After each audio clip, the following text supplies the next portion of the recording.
Welcome বন্ধুরা, তোমাদের একবার স্বাগত। টাটা মেমোরিয়াল সেন্টারে এমটিএস সহ বহু পদে কিন্তু কর্মী নিয়োগ শুরু হয়েছে। তো বন্ধুরা, তোমরা ঠিকই শুনেছো, টাটা কোম্পানি একটা বিশ্বস্ত বড় কোম্পানি। এই টাটা কোম্পানিতে চাকরি করার কিন্তু অনেকেরই স্বপ্ন থাকে। তো এখানে আবেদন করতে পারবে শুধুমাত্র মাধ্যমিক পাস যোগ্যতাতে আবেদন করতে পারবে। কিভাবে আবেদন করবে, নিয়োগ পদ্ধতি কি রাখা হয়েছে, আবেদনের শেষ তারিখ কবে, সমস্ত কিছু জানাবো এই ভিডিওটির মাধ্যমে। তো ভিডিওটি প্রথম থেকে শেষ পর্যন্ত কন্টিনিউ করো। তো চলো শুরু করি। তো বন্ধুরা, এখানে কোন কোন পদে কর্মী নিয়োগ চলছে। এখানে মোট টোটাল 5টি পদে কর্মী নিয়োগের বিজ্ঞপ্তি প্রকাশিত হয়েছে, যার মধ্যে প্রথমত হচ্ছে পরামর্শদাতা পদ, মেডিকেল অফিসার পদ, ফার্মাসিস্ট পদ, মাল্টিটাস্কিং স্টাফ পদ, নার্স পদ, যেটা হচ্ছে এমটিএস। এমটিএস পদটি সকলে আবেদন করতে পারবে। এখানে শুধুমাত্র মাধ্যমিক পাস যোগ্যতাতেই আবেদন করা যাবে। বাদবাকি যে সমস্ত পোস্টগুলি আছে তার জন্য আলাদা আলাদা কিন্তু কোয়ালিফিকেশন চাওয়া হয়েছে। এখানে বয়সসীমা রাখা হয়েছে ন্যূনতম 30 বছর থেকে সর্বোচ্চ 45 বছর পর্যন্ত আবেদন করতে পারবে। বয়সের যে সমস্ত ছাড় সরকারি নিয়ম অনুযায়ী এসসি এসটি যারা আছো তারা 3 বছরের এবং ওবিসি থেকে বিলং করলে 5 বছরের ছাড় তোমরা পেয়ে যাবে। বেতন কত টাকা পাবে, এখানে দেখো, পরামর্শদাতা পদে কর্মীদের বেতন হবে প্রায় 1 লাখ টাকা থেকে 1,40,000 টাকা পার মান্থ। মেডিকেল অফিসারদের মাসিক বেতন হবে 84,000 টাকা থেকে 1 লাখ টাকা। ফার্মাসিস্টের বেতন হবে 20,000 টাকা থেকে 22,000 টাকা। মাল্টিটাস্কিং এমটিএস অর্থাৎ এমটিএস পদের বেতন পাবে 10,000 টাকা এবং থেকে 15,000 টাকা। নার্স পদে বেতন পাবে 18,000 টাকা থেকে 22,000 টাকা।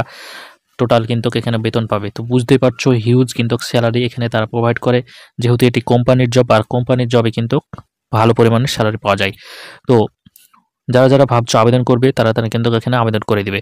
শিক্ষাগত যোগ্যতায় কি চাওয়া হয়েছে, তো বন্ধুরা, এখানে পরামর্শদাতা পদে আবেদনকারীদের জন্য তাদের যে শিক্ষাগত যোগ্যতা চাওয়া হয়েছে সেটা হচ্ছে পিজি অর্থাৎ পোস্ট গ্রাজুয়েট, এমডি বা ডিএনবি ডিগ্রি অর্জন করতে হবে। এছাড়া চিকিৎসা ক্ষেত্রে 2 বছরের পিজি বা পোস্টের অভিজ্ঞতা থাকতে হবে। পিজি পোস্টের মানে শিক্ষাগত যোগ্যতায় 2 বছরের পিজি কোর্স করে থাকতে হবে।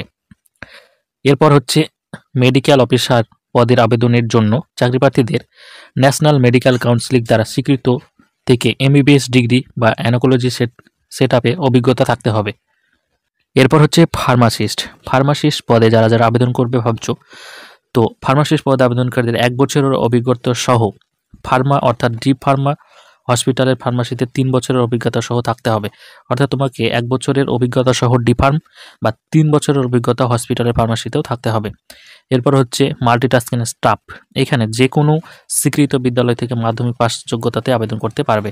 তো বন্ধুরা, তোমরা এখানে অনেক ছেলে মেয়ে কিন্তু আবেদন করতে পারবে এমটিএস পদে। তো তোমরা যারা যারা ভাবছো এমটিএস পদে আবেদন করবে তারা তারা কিন্তু আবেদন করে ফেলো। নার্সিং পদে আবেদন করতে গেলে জিএনএম বা এনএম নার্সিং কিন্তু তোমাকে কমপ্লিট করে রাখতে হবে। নিয়োগ প্রক্রিয়া কি, তো এখানে নিয়োগ প্রক্রিয়া রাখা হয়েছে শুধুমাত্র ইন্টারভিউ দিয়েই কিন্তু তোমরা চাকরিটি পেয়ে যাবে। কোনো রকমের লিখিত পরীক্ষা হবে না, ইন্টারভিউ এবং শেষে তোমাদের ডকুমেন্ট ভেরিফিকেশন হবে, তাহলেই তুমি কিন্তু চাকরিটি পেয়ে যাবে। ইন্টারভিউয়ের ডেট এখানে ভালোভাবে দেখে নাও।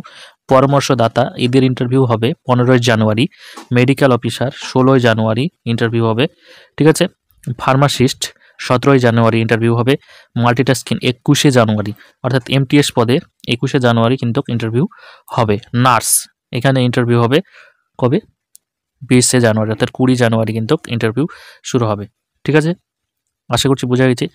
এবার আবেদনের শেষ তারিখ কি, দেখো, ইন্টারভিউর মাধ্যমে চাকরি বাছাই করা হবে, তাহলে এখানে আবেদন করতে হবে 15 জানুয়ারি থেকে কিন্তু ইন্টারভিউ হবে, তাহলে 15 জানুয়ারির পূর্বেই কিন্তু তোমাদেরকে আবেদন করতে হবে। অর্থাৎ 16 জানুয়ারি যেহেতু ফার্মাসিস্টের ইন্টারভিউ হবে, তাহলে 16 জানুয়ারির পূর্বেই তোমাদেরকে আবেদন করতে হবে, ঠিক আছে। তো এই ছিল বিস্তারিত আপডেট, তোমাদেরকে জানিয়ে দিলাম। এরকমই ভিডিও সর্বপ্রথম পাওয়ার জন্য এক্ষুনি আমাদের চ্যানেলটিকে সাবস্ক্রাইব করে পাশে বেল আইকনটিকে প্রেস করে দিও। তো চলো, টাটা, বাই।